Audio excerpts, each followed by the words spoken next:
This is a quick run through of the slides that I used for a talk I gave to the South East Kent Astronomy Society back in July. I'm going to take my face off this for now, but I hope you find it interesting.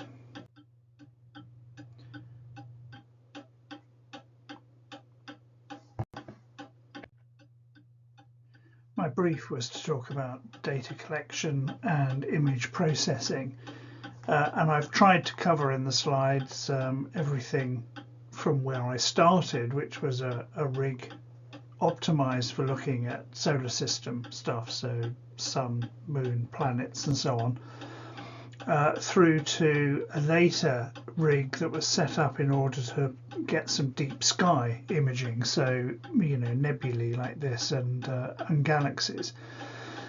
And the process is similar in many regards, but also then profoundly different in terms of the software that we have to use as well as the equipment. So this talk will focus mostly on the software and what sort of packages I use and how to use them and what one gets out of them. So here we go. So in terms of planning what I'm doing and identifying targets in the sky and so on, I tend to use CartDCL a lot. Don't be fooled by the name. One can set it up for the English language as well as its original French. And Stellarium, which is an immensely useful sky navigation tool. And the advantage of Stellarium is that it will both run on a PC and on your mobile phone through an app. And then there are various interactive sky watching tools, and we can identify sunspots using sites like this. Weather, of course, is vital, so there's all sorts of apps that I use, including the Met Office app for predicting what the weather's going to be. In terms of these tools, there are some amazing things around, like this Sky and Telescope site that will, for instance, for any date and time, tell you precisely where for instance, moons of Jupiter or indeed the moons of Saturn are, and do so for whatever sort of telescope that you're using. So, immensely useful stuff. And then, as I say, on my phone, I've got a whole load of stuff as well. So here's Stellarium. There's a wonderful interactive zoomable map of the moon on there. Compass is very useful for setting up the tripod, and then various weather apps. Weather and radar is particularly useful. And of course, if there's going to be aurora, it's quite nice to know when they're coming as well. So let's move into CartDCL, which is an excellent navigation tool in my personal opinion. One can use it via star hopping, so find a bright and obvious star to set your telescope up on and then sort of creep across the sky through various other stars to something that might be faint and very hard, if not impossible, to see. There's some setting up to do on here, which is not terribly onerous. You obviously need to tell it about your telescope mount, so the drive on it. We're talking here about a mount that's connected to a laptop, which is essentially what I use. We can do a search for whatever we're looking at here, anything from the solar system out to particular things in for deep sky imaging. And then Sharp Cap is what I use for capturing. So this controls the camera on my setup. This is selected here for solar system imaging, which essentially collects a video of images, so lots and lots and lots of plates, which are then stacked to produce the final image. So that's roughly what it looks like in that case. I've used a simulated camera on here just to get the thing up and running to take a screenshot for you. In order to capture it, there's a whole menu up there to choose how many frames you want, etc., etc. And some wonderful tools that I use particularly for deep sky stuff. So there's a tool to allow you to polar align your mount using the telescope that's sat on it.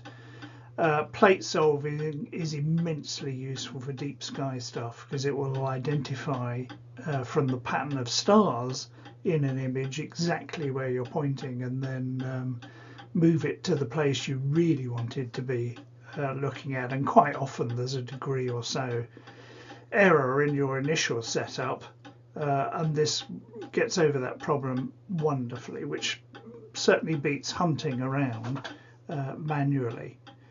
If you're looking at the sun or the moon, this thing, feature tracking, is absolutely amazing. It will lock the mount that you're using, as I say, assuming it's a go-to computer controlled mount on the sun or on the moon, and just keep it center image for the whole time you're using it. For image and processing, there's all sorts of things that I use. So for solar system stuff, for instance, this is the key set of software. AutoStackit is a free piece of software which will do this whole stacking of individual frames that I mentioned. Registax has a process within it called wavelets analysis, and that will allow you to sharpen things up quite a lot. Affinity Photo 2 is the image processing package that I'm currently using. It replaces my very old edition of Photoshop, too old to put some of the plugins that I wanted to run in there. So Affinity Photo 2 is really cheap compared to Photoshop. There's no annual fee for that, or at least there isn't at the moment. It's just a one-off purchase charge.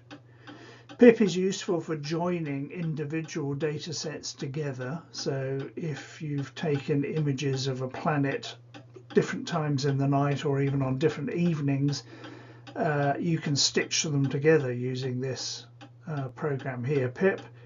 And then there's slightly less obvious software like WinJupos, which, for instance, for a fast rotating object like Jupiter, which turns on its axis once every 10 hours, it will allow you essentially to derotate your images and hopefully get a slightly better, crisper image at the end. So why do we need this process of taking video images and stacking hundreds of frames? Well, because for planetary and just solar stuff in general, you tend to use telescopes with long focal length. And if you add long focal length, in other words, high magnification with atmospheric turbulence, this is the sort of wobbly image you get. And the whole process in the solar system is to use then a system called lucky imaging. And lucky imaging, you'll get the gist as we work through this. But essentially, we're going to take the best of those video frames from the large number we get. So in this example, I've used 15%, so 150 of 1,000 frames that I collected of the moon. In total, it took me about 6 minutes. Now, note the green hue of that. That's because a lot of astro cameras, which is what I'm using here, don't have an RGB, a red, green, blue matrix of pixels. They actually have red, green, green, blue. So things come out naturally with a green hue. That's done on purpose because green is a particularly useful colour for getting light through our atmosphere. So here's the setup in AutoStackit. We've opened our image, and we've done an analysis.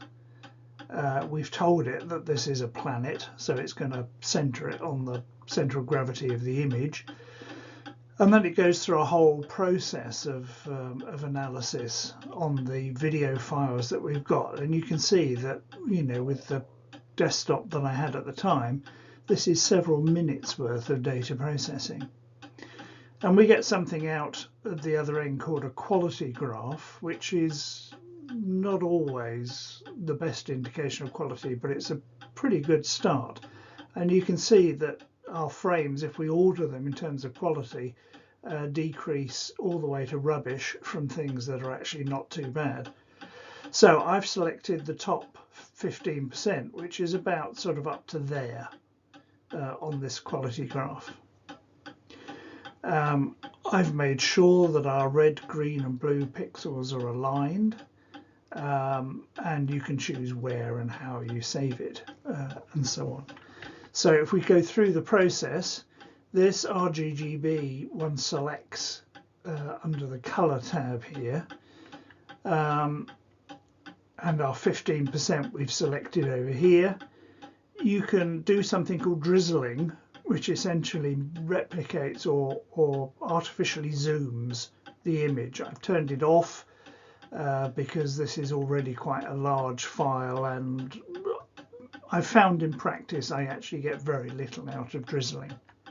You'll notice in this second screen from AutoStacked over here, it's confirmed that we've got RGB over here in something which is called the Bayer matrix. And the next step is essentially to set alignment points on the image. Now in this case I've run it automatically and it's given me this grid here. You can see the red alignment points here, so lots of overlapping regions on our image. And what happens after that is that we get a combined image with all those 150 frames stacked on top of one another. And I'm putting it then into another program called Registax. And Registax has this amazing option called wavelet analysis. So I'm going to select the file where we've got our stacked image and then select wavelets. And we can control how much we attempt to sharpen up this image. Now the important thing here is not to go overboard. Gently does it. Otherwise, if you try and go too far, what you end up getting is artificial artifacts inserted into your image. So the program is trying to do more than the initial data will allow. It's over-processing, in other words. So just try it gently.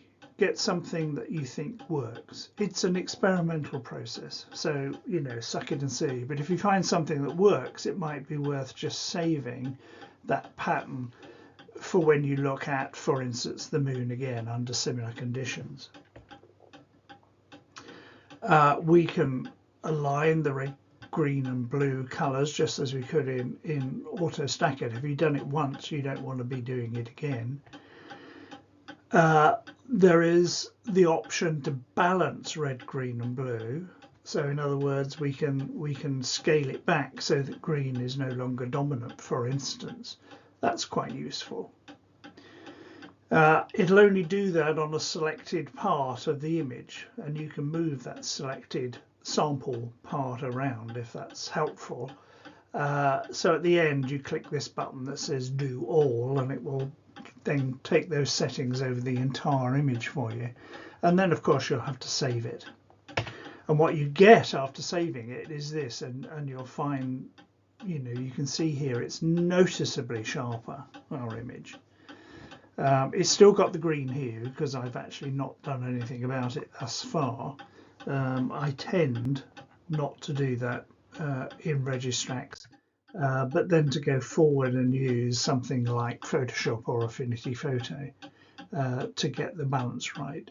So here's the final image, a little bit over half a moon here, that's been sharpened up and finally presented. And once we've got a digital image, we can do all sorts of other things as well. So in this one, for instance, I've taken up the colour saturation.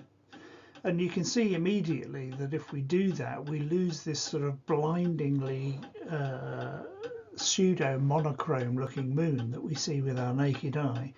And we can start picking out then a little bit of surface geology. So we can see, for instance, that this lava flow here has a different chemical composition to this one over here. And actually it makes it clear then that this impact that caused this sea of lava must have happened on the moon after this one, because it's actually overlaid and obliterated the earlier one. You can also see, of course, that there are more craters in this one than there are in this one, which certainly implies this is a more recent addition to the moon. It, I think, also helps pull out the fact that we have these very bright areas with apparently rays coming off them from these impact sites. And actually these areas that are very, very bright, it's because what we've done in the impact is to melt surface material of the moon and turn it into a glass, and this has been splayed out in the area and further afield along these lines here. So in fact the moon is really as bright as it is in part because a lot of the surface is covered in what is essentially a glass and therefore a highly reflective surface. And we can go on from the moon. Of course, this is Venus, which is not terribly exciting to look at because it's cloud covered. So we've essentially got a grey looking object here. You'll notice that it's only about 40% illuminated in this shot. Venus has phases exactly as the moon has phases. Anything between us and the sun will have phases associated with it. But if we look in the other direction, we can move out to Mars and we can start to resolve features on the desert. The red colour, of course, due to the fact that we've essentially got rust on the surface. You can even see just about the South Polar ice cap at the top of that image there, which was quite nice to resolve. Further still, we get to Jupiter and its 4 Galilean moons. So this was an image I took, well, actually several years ago now. We can see the equatorial bands of Jupiter and these Galilean moons are showing up quite nicely. Further out again, and we're at a Saturn, you can see the division between the 2 principal rings on Saturn, but Saturn's a very difficult object to process, I've found. It's not got those really distinct surface features that you get with Jupiter. So it can look a bit sort of yellowish and washed out. But a digital image again gives us the option of playing fast and loose with what we've got there. So if I obliterate Saturn in the middle and then take the brightness up enormously, we can actually pick out 1, 2, 3, 4 and 5 of Saturn's moons in that image. They were in the original, but in order to get Saturn exposed sensibly, we simply couldn't see the far fainter moons in the background there. So it's quite nice to be able to play with the digital images that we get. Further out still, Uranus and Neptune. Uranus is this lovely blue-green colour. Neptune distinctly more blue. Very tiny, they're a long way away, and I'm afraid a telescope that is giving me something like 48 times magnification is able to let me distinguish them from stars, but really not a lot else. And then turning very much inward, obviously with a suitable filter so that I don't blind myself or burn out my camera, this is an image of the sun. So we've got here lots and lots of sunspots. This was only just past the peak of solar activity here. And by increasing the effective focal length of my telescope from the image, from the setup that gave me this, I've got a close-up of one active region on the sun's surface, and you can see a lot more detail here. We can see the umbra of these sunspots and their shape in detail, and also we can see the penumbra around the outside. So these areas are just cooler parts of the sun's surface, And in fact, if you look at the full disk image, you can see that there are other areas like here and just here, over here even, where we've got brighter parts of the surface, and those are areas where it's actually a bit hotter than average. So we've got hotter and cooler being established on the sun here. Now, I mentioned pip as a program for joining things together, so if we'd taken any of these over a couple of nights, for instance, we might have wanted to stitch files together. So again, we have to open the files that we want and put them in our table here. We add the image files, in other words, and we want to join them together. I've got, for the things that we're doing here, I've got solar or planetary. I'm looking at solar system stuff, in other words. We have to sort out this Bayer matrix that I mentioned earlier for RGGB. Now there's a danger here. You need to make sure that if you're de-Bayering, you haven't also done it in AutoStack. You can't do it twice, it'll mess up the final result of it completely. You can choose where you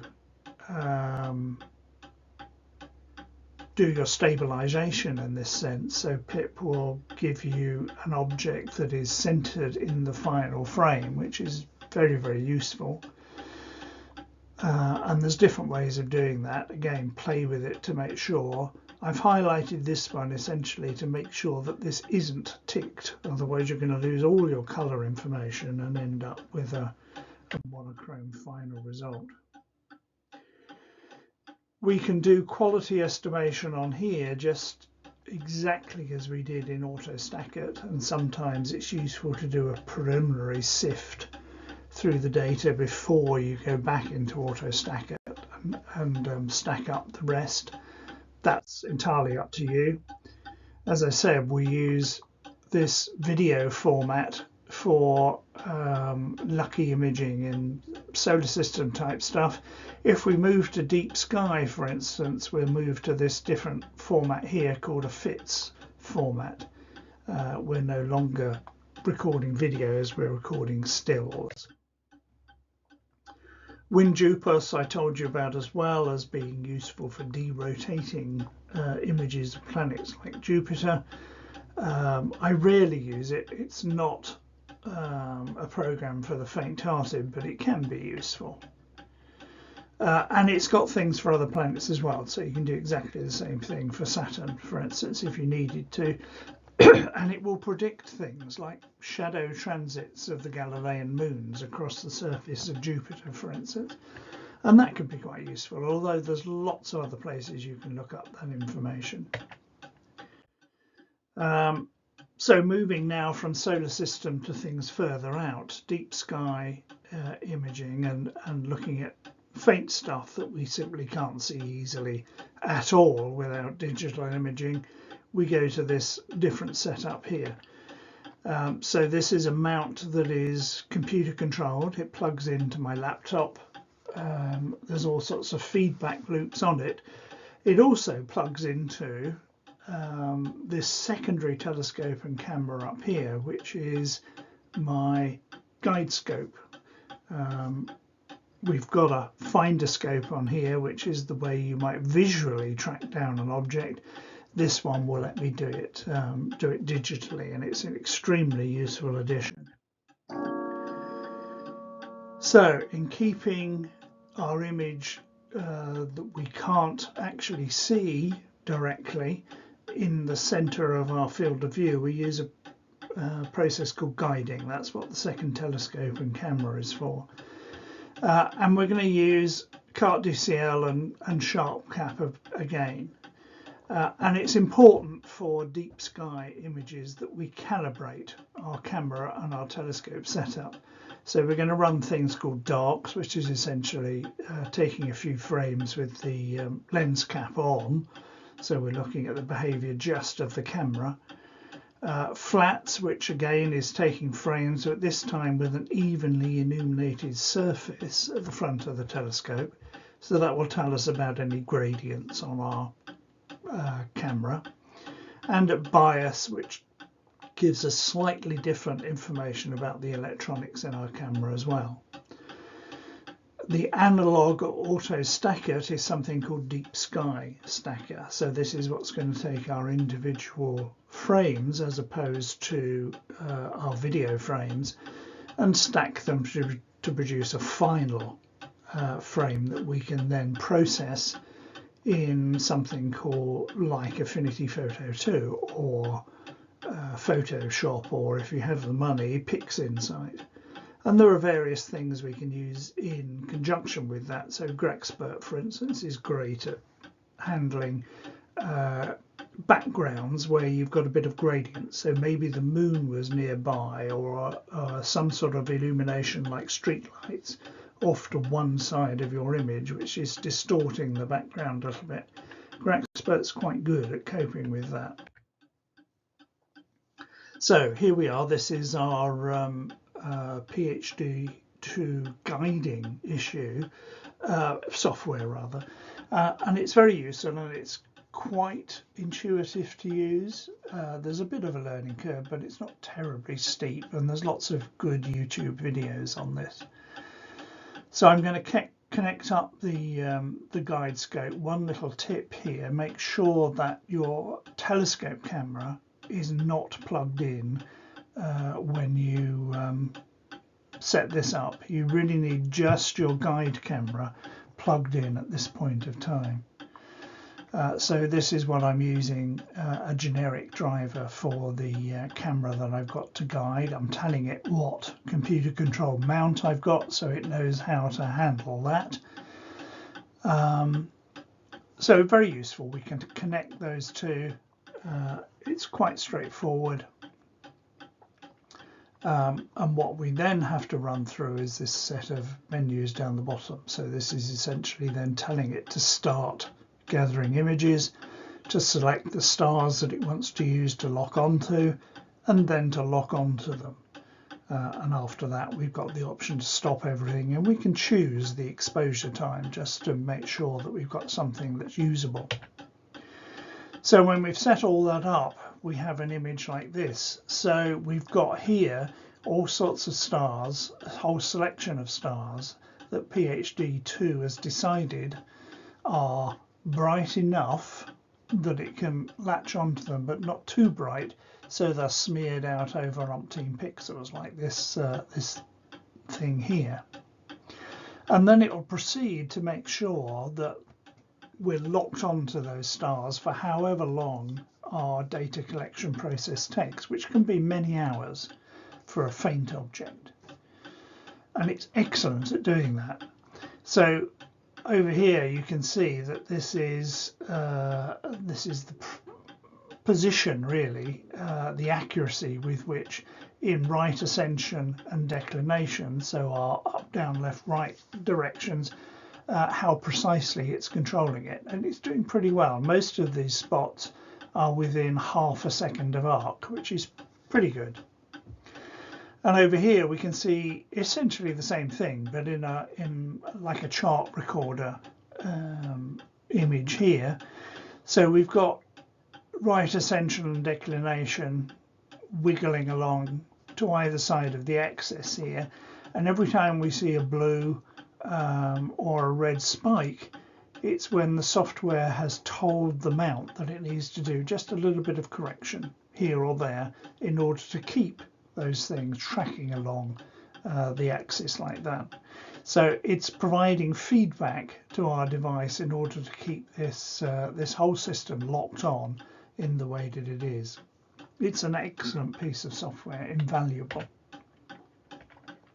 Okay, I've told you about those bits.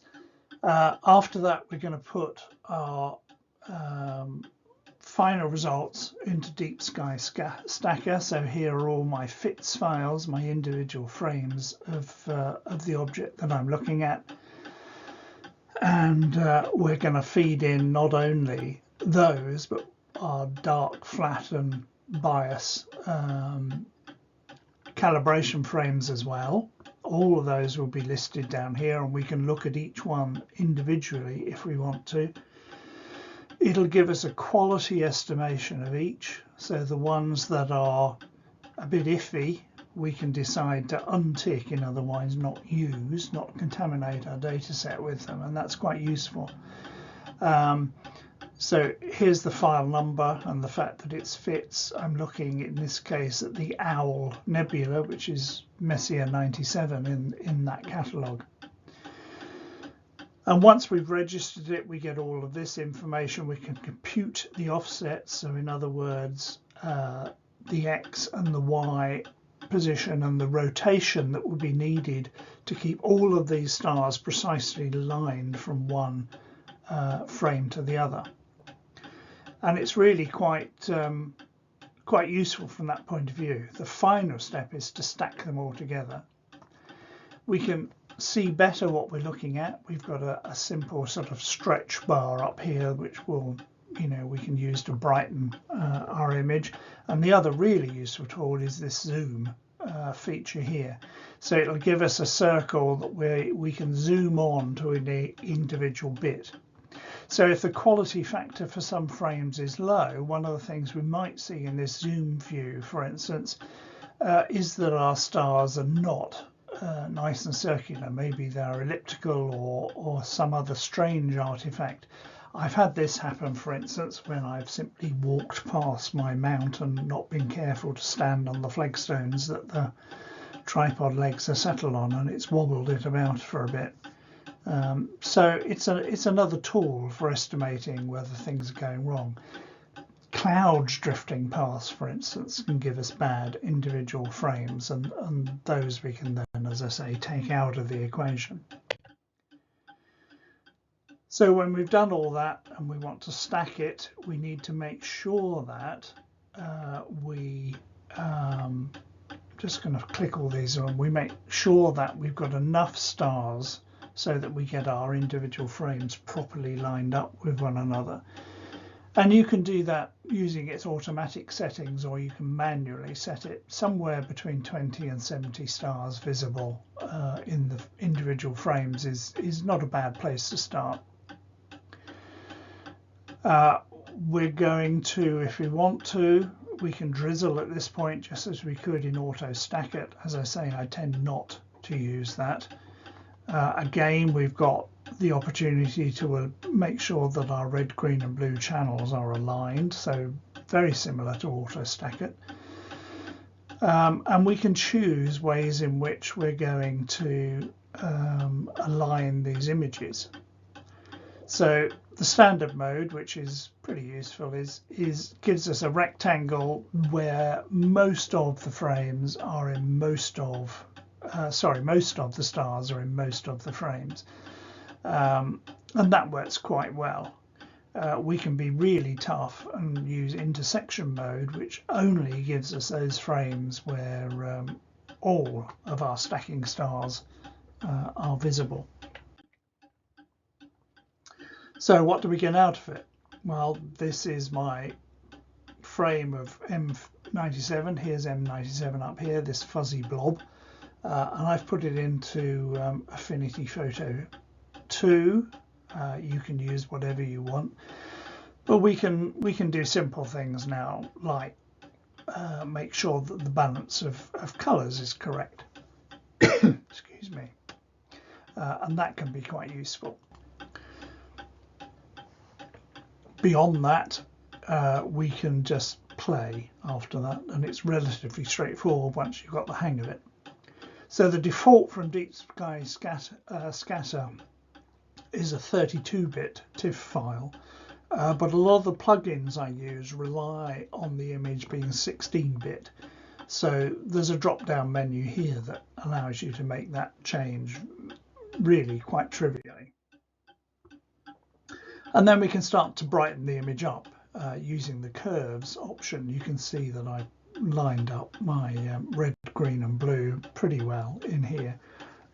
So I'm now going to take up the brightness of this and start to use all of the different options that I've got available in Affinity Photo. So there's some basic manipulation things in here. So, you know, everything from brightness and contrast, color balance, you know, all sorts of stuff. And some amazingly powerful plugins that we've got in this drop-down menu over here in the library. These ones are all particularly there for deep sky imaging. So multi-step macros for doing things like enhancing structure and that sort of stuff. And then there are various plugins and so on as well, and different options that we can use. So layer masking is extremely useful for things like star clusters, for instance. We can handle backgrounds from in here as well. There's very useful plugins you can use for taking away the final elements of this green bias that sometimes exists in the frames, and powerful programs like Star Exterminator if you want to take your stars out of the image and then look purely at the nebulous object before you add the stars back in again. It's a very powerful set of plugins and macros. So here we have our near final image that I've put into Grexpert, and the reason I've put it into Grexpert is that we have a tinge of colour up in that corner. That's very common for me where I am. This is actually coming from a cluster of street lamps off to one side of my garden. So Grexpert's quite useful for this. We've got this very delicate nebula in here, M97, the owl. You can see why, two big eyes there. And in fact, there's a galaxy down here, a spiral galaxy, which I think has the nickname the surfboard. But anyway, we're in Grexpert. Grexpert's very good then for calculating the background and then correcting for it. So it's basically taken out the slight gradient that we've got towards this upper right corner. You can do all sorts of other things in here as well, deconvoluting, denoising and so on, but I have to say I found those less useful options. The background correction is by far the most useful. So here we have our final image. This is our nebula up here, planetary nebula, material puffed out by a star at its center. In fact, this one's puffed two bits of gas out, and that's actually the interplay between those two puffs of gas is what's given us the effect of eyes in this nebula. And we can see our spiral galaxy almost side on, but not quite, down in the bottom here. Okay, so let's move on. How do we know what's in our image? Well, I've just taken the one that I've shown you and put it into a tool on astronomy.net. Now, astrometry is simply, you know, basically calculating what's in your image. Again, this is a freely available piece of online software, and it's really useful. So it's identified for me the Owl Nebula N97 or NGC 3587 if you prefer. It's told me what this galaxy is down here, M108, but it's also picked out some of the brighter stars and given them additional nomenclature over there. If we want to get information about faint galaxies, so for instance there's a tiny one down here that astrometry.net has identified, which doesn't appear on Wikipedia or any of the other easy lookup sites.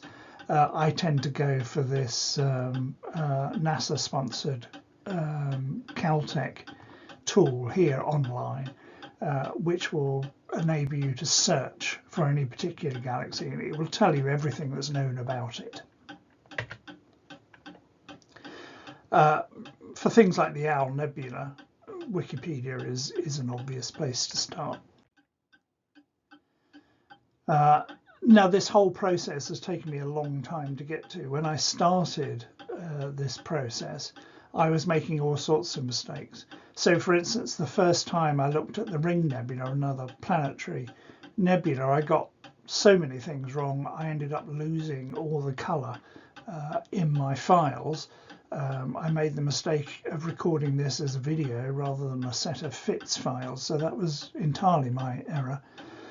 But even in the grey image, you could see things like the central star that gave rise to this planetary nebula around the outside. But if we move on now from that original one to something slightly later, when I've got some colour back into it, you can see that the image is a lot more pleasing. So this is a bit more zoomed in, but it's got colour now. You can see the blues and the reds in this nebula.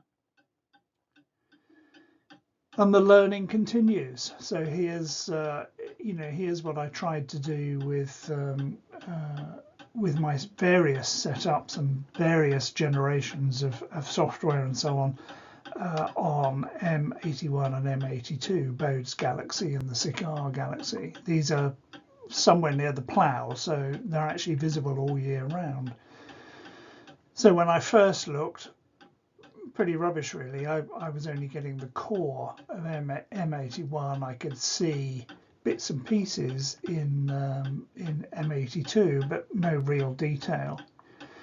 Move on a little bit, so actually February of this year, and I was getting a little bit more detail. I'd moved out into the spirals of M81, and there was a bit more resolution in M82.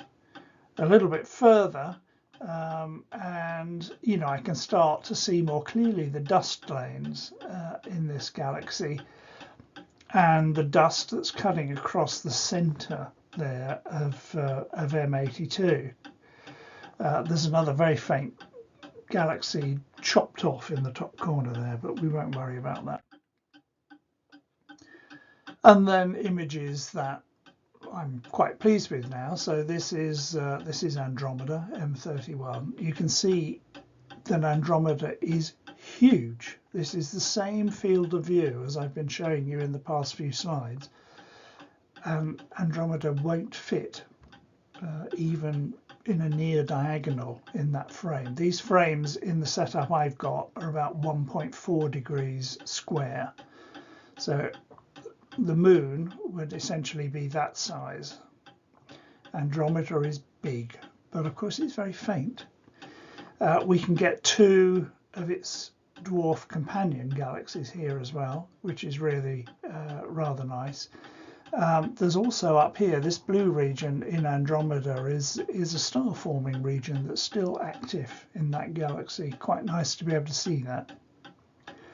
The Orion Nebula over here certainly brings out the difference between my pieces of equipment. So back in 2020, with my long focal length Newtonian and my first entry-level camera, I could get these four bright stars here, usually called the trapezium, which is giving the Orion Nebula all of its illumination really. These are young, very hot, very bright stars, which you can't resolve with my updated kit, but what you can get is the nebulosity around. So this is mostly hydrogen gas with a few other bits and pieces in it as well, that is glowing. It's essentially from the light from this trapezium of bright stars in there. A really very, very pretty object in the night sky. And up until July of 2025, I'd actually managed to capture quite a lot. So I've got several galaxies, several nebulae. I've looked at the sun, even the partial eclipse of the sun that we had back in March that year. No, it wasn't March. Can't remember when it was, but anyway, there we are. Well, okay, this is a solar can that I had strapped to a piece of guttering on my house. So we've even looked at the sun that way as well. So if I'm going to summarize the whole thing, astrophotography is without doubt frustrating. It can be stressful. It's certainly exhausting. And you know, if you're going to get into it seriously, it's an expensive hobby. I've bought some of my equipment second hand from people I know and trust, but even then it's not cheap. Failure, which I've put in quotes, is guaranteed. So there's a very long and at times extremely steep learning curve to go through, and if you're anything like me, you don't get things right first time through. So a lot of my nights of disturbed sleep have actually yielded nothing other than the learning of a few lessons, which hopefully will be useful on the next night out. But having said that, it's immensely rewarding. It's an amazing hobby from that point of view. And if, again, like me, you love learning stuff, you'll never end in your learning with astrophotography. There is always something to learn, and when you've learned everything you think you can learn, there'll be a new software package come along, or you'll make changes or upgrades to your system and you'll start learning all over again. It doesn't stop. And the other thing I found is that it gets you in contact with the most generous, helpful and easy to talk to community of people. If you can join a local amateur astronomy group, then I definitely suggest that you do. It's a great way to get into astronomy in general and astrophotography in particular. If, again, you know, I'm now at an age when I try not to drive on unfamiliar roads after dark, I can no longer attend some of these meetings in person. Nevertheless, most of the groups, in fact all of the groups that I know of, have an online presence on platforms like Facebook or through their websites and so on. So again, you can continue to interact with people, you can ask questions, you can discuss best ways of doing things and so on. On a personal note, I have to say this is a wonderful hobby for an introvert. There is something quite magical about being on one's own, or, you know, in a small company of people, just gazing up at this never-ending beauty that's above our heads. So that's it. In lieu of the blog post that I promised the CCAS people, I'm making this recording, which I shall upload to YouTube, and hopefully they'll get something out of it, and maybe other people will as well. Thank you very much.